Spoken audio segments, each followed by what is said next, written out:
I want to speak to you today not as someone chasing clicks or selling fear, but as a doctor who has spent decades watching what actually happens to real people when blood pressure is misunderstood.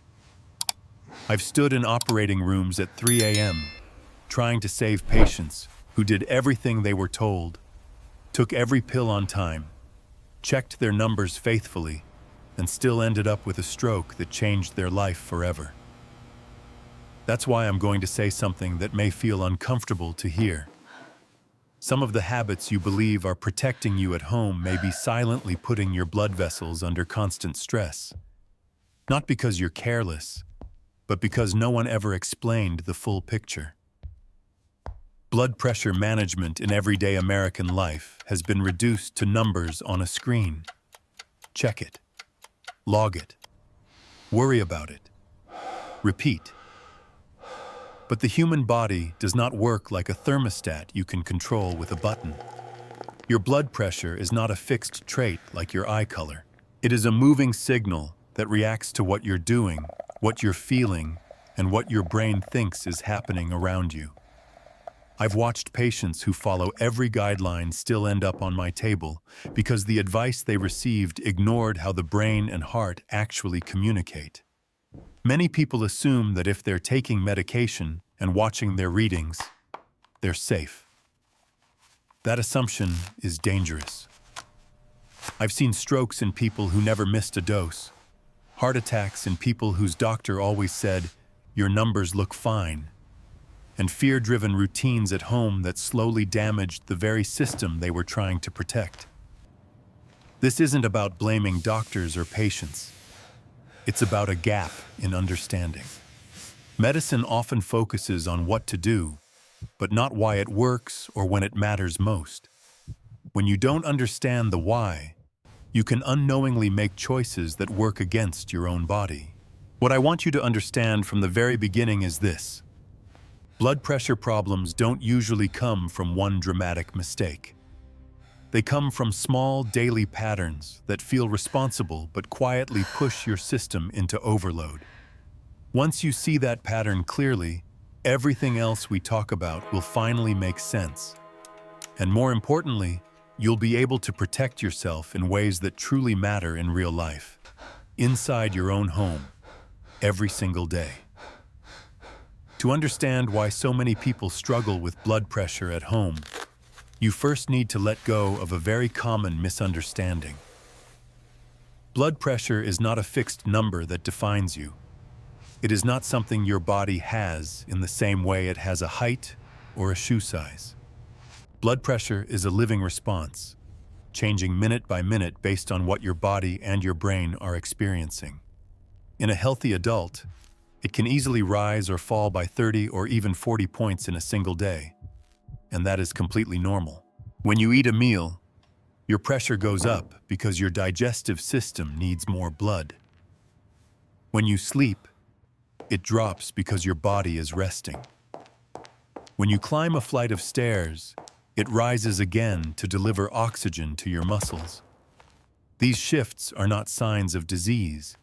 They are signs of a system doing its job. The problem begins when people believe every higher reading means something is wrong. What most people are never told is that your brain plays just as big a role in blood pressure as your heart does. Your brain is constantly scanning for danger, and it reacts not only to physical threats, but to emotional ones as well. Stress, worry, fear, and even anticipation can trigger the same internal alarm system that once helped humans survive predators. When that alarm goes off, your brain releases stress hormones that tighten blood vessels and push blood pressure higher within seconds. This happens whether the threat is real or imagined. Here's the part that surprises most patients. Worrying about your blood pressure can raise your blood pressure. When you sit down to check your numbers and feel nervous about what you might see, your brain interprets that moment as danger. Your heart beats harder, your vessels narrow, and the reading goes up before the cuff even finishes inflating. The monitor isn't lying. The number is real. But the cause is not failing medication or a sudden health crisis.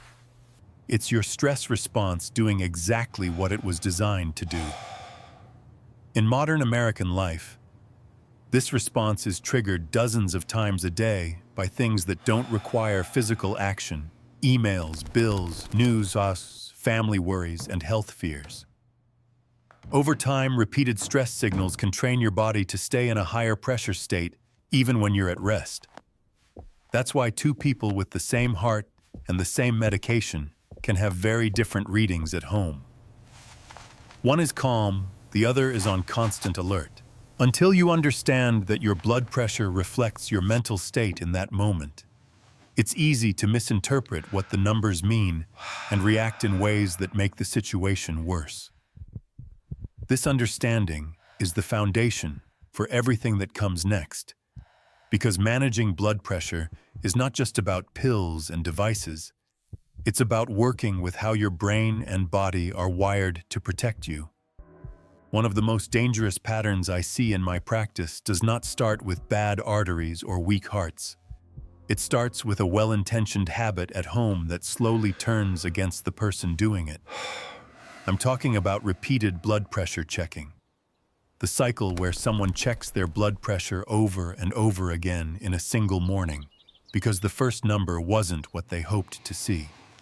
It usually begins innocently. A person wakes up, thinks about their health, sits down to check their pressure, and sees a number that feels a little high. Maybe it's 142/88 instead of the 120/80 they were aiming for. That single moment of disappointment is enough to trigger worry. The heart beats a little faster. The shoulders tense. The mind starts asking questions. Is my medication failing? Am I headed toward a stroke? Should I check again just to be sure? They wait a minute or two and check again. This time the number is higher. Not because something suddenly went wrong in the body, but because the body is now reacting to fear. The brain releases stress hormones that tighten blood vessels and push pressure upward. The second reading confirms the fear, which makes the stress response stronger. The third reading is higher still. By the fourth or fifth check, the person is no longer measuring their blood pressure. They are actively creating it. This is not imagined. This is real physiology. Every anxious thought sends a signal through the nervous system that tells blood vessels to narrow and the heart to pump harder. Within an hour, someone who started the morning with a mildly elevated number can be staring at readings that look like a medical emergency. I've watched this exact sequence play out countless times, and it often ends with a panicked call to the doctor or a rushed trip to the emergency room. The tests come back normal. The heart is fine. The brain scan is clean. Yet the blood pressure is truly high in that moment because the body has been locked into fight or flight mode for hours. The tragedy is that many doctors see those high numbers and respond the only way they were trained to respond, by adding more medication. The patient leaves with another pill, more side effects, and even more fear about their health. The checking continues. The anxiety deepens. The blood pressure stays elevated. What started as a monitoring habit turns into a feedback loop that slowly trains the body to live at a higher pressure all day long. I remember a patient who checked his blood pressure 15 to 20 times a day. He thought he was being responsible. In reality, he was flooding his system with stress hormones over and over again. Over time, his blood vessels became stiffer. His baseline pressure rose. Even when he wasn't checking, his body had learned to stay tense. This is how temporary spikes turn into chronic hypertension. It's not weakness, it's conditioning. The nervous system learns from repetition. When fear and measurement become linked, the body starts responding automatically. The blood pressure monitor becomes a trigger, not a tool. This is why obsessive checking is so dangerous, especially for older adults who already have more sensitive blood vessels. Every spike places real strain on the arteries. The numbers are not fake. The damage is not imaginary. But the cause is behavioral, not structural. The most heartbreaking part is that people blame themselves or their medication when the real problem is never addressed. They think they need stricter control when what they actually need is fewer measurements and more calm. Blood pressure was never meant to be watched minute by minute. A single reading means almost nothing. What matters is the average over time, taken under calm, consistent conditions. When people check repeatedly, they are chasing reassurance that never comes, because each check increases the very anxiety they are trying to relieve. This pattern quietly steals peace of mind, sleep, and confidence. It turns mornings into battlegrounds and makes people afraid of their own bodies. As a doctor, I can tell you that this mistake is far more common than most realize, and it is responsible for countless unnecessary medication increases, emergency visits, and months or years of avoidable stress. Understanding this cycle is critical, because once you see it, you can break it. And when you break it, blood pressure often improves not because of a new drug, but because the body is finally allowed to stand down from constant alert. Once people understand how repeated checking can drive blood pressure higher, the next question I always hear is, so what should I actually do at home? This is where clear structure matters, because vague advice creates anxiety, and anxiety is exactly what we are trying to avoid. Blood pressure monitoring should be boring, predictable, and emotionally neutral. When it becomes dramatic or reactive, it loses all medical value. The safest and most effective approach is to check your blood pressure once per day, at the same time each day, using the same routine every time. Not because more data is dangerous, but because your nervous system cannot stay calm when it is constantly being tested. Ideally, that one daily reading should be taken in the morning, about 30 minutes after you wake up. This timing matters because your body is transitioning from sleep to activity, and it gives a consistent reference point from day to day.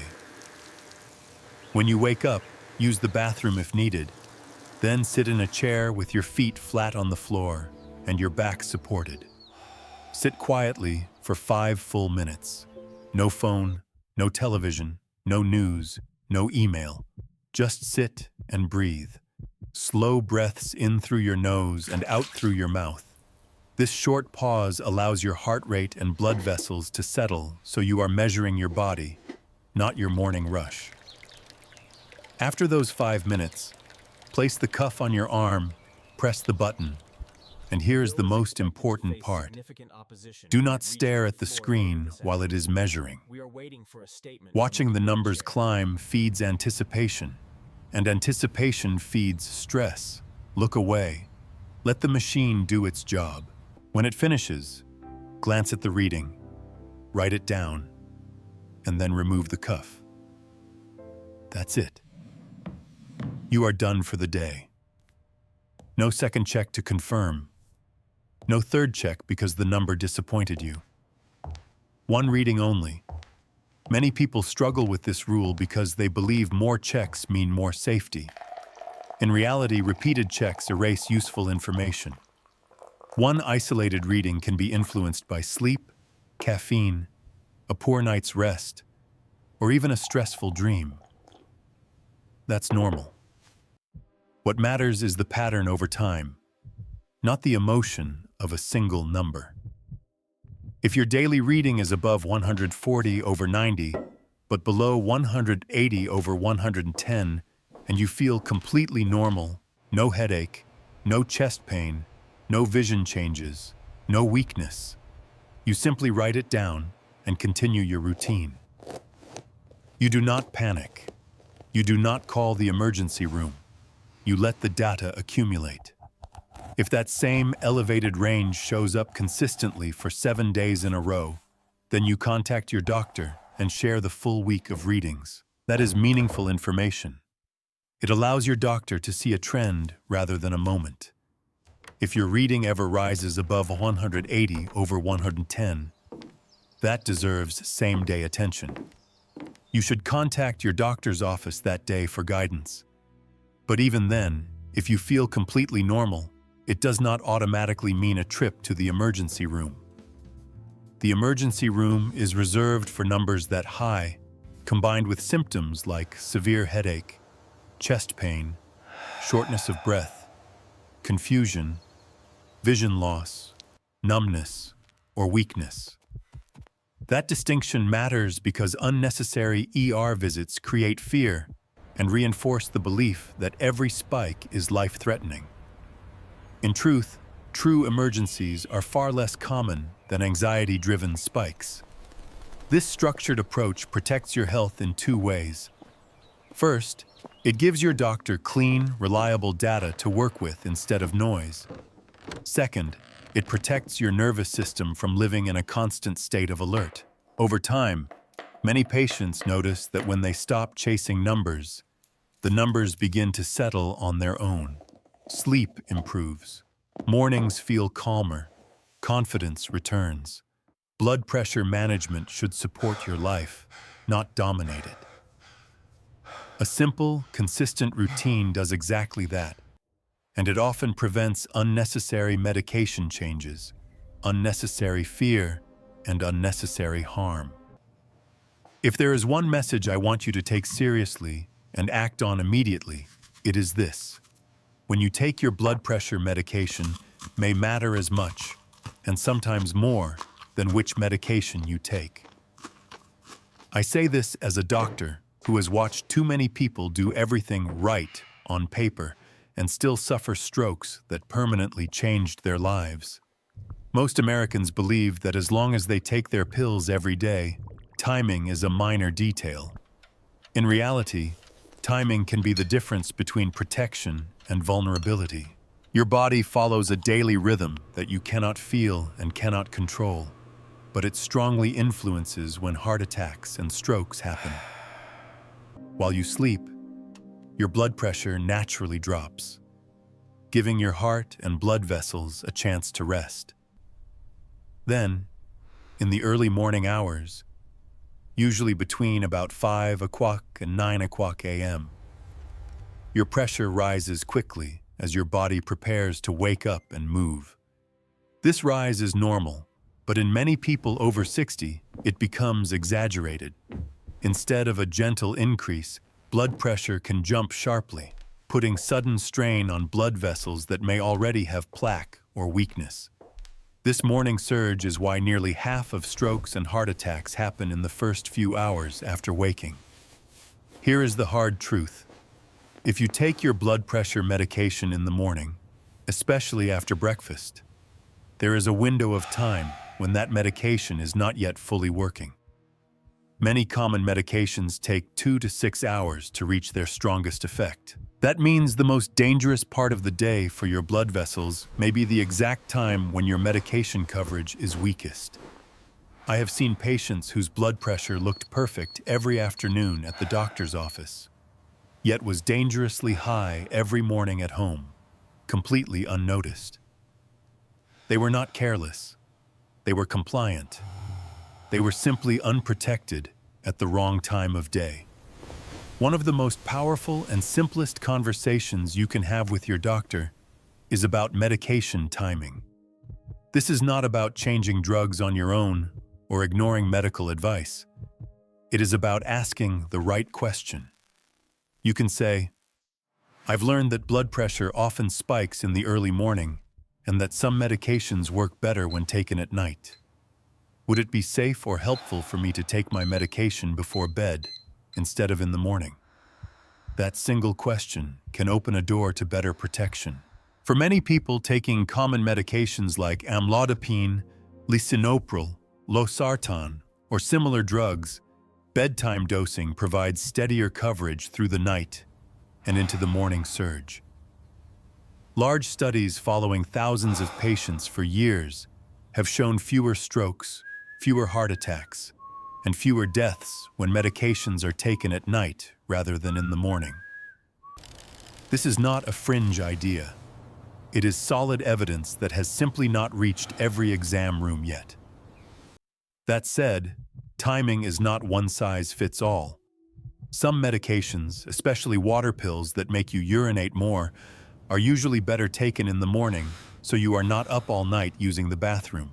Some heart medications have specific reasons for morning dosing. This is why the decision must be made with your doctor, not on your own. But do not assume your current schedule is optimal just because it has never been questioned. Another powerful tool you should ask about is 24-hour blood pressure monitoring. This is a small device worn for a day that measures your pressure automatically as you go about normal life, including while you sleep. It shows the full pattern, not just a snapshot in a quiet office chair. It can reveal whether your blood pressure truly dips at night and whether your morning surge is controlled or dangerously high. Many insurance plans cover this test, and it provides more useful information than dozens of home readings taken at random times. If you are over 60 on blood pressure medication and have never had done this type of monitoring, it is reasonable to ask for it. Knowledge is protection. Once you understand your personal pattern, decisions about timing become much clearer. I also want to speak to your fear, because fear is often what drives people to overcheck, overtreat, and overreact. Blood pressure management should not make your life smaller. It should make it safer. You are not fragile glass waiting to shatter. Your body is resilient when it is supported correctly. By limiting checking to once per day, by understanding what numbers truly matter, and by aligning medication timing with your body's natural rhythm, you remove enormous stress from your system. I have watched patients sleep better, worry less, and actually see their blood pressure improve simply because their nervous system was no longer under constant threat. The goal is not perfect numbers every day. The goal is fewer dangerous spikes, especially in the morning, and a calmer baseline overall. If you take one action after hearing this, make it this. Schedule a conversation with your doctor specifically about timing. Bring a notebook with your once-daily readings. Ask about nighttime dosing. Ask whether 24-hour monitoring makes sense for you. This is proactive, not confrontational. A good doctor will welcome an informed patient who wants to understand their own body. And finally, remember this. Preventing a stroke is rarely about dramatic emergency decisions. It is about small, quiet adjustments made before something goes wrong. Changing when you take a pill, checking less often instead of more, and understanding your body's rhythm are simple steps, but they are powerful. I have seen lives preserved and futures protected by these exact changes. You deserve that same protection. Take this information seriously, act on it thoughtfully, and give your heart and brain the coverage they need when they need it most.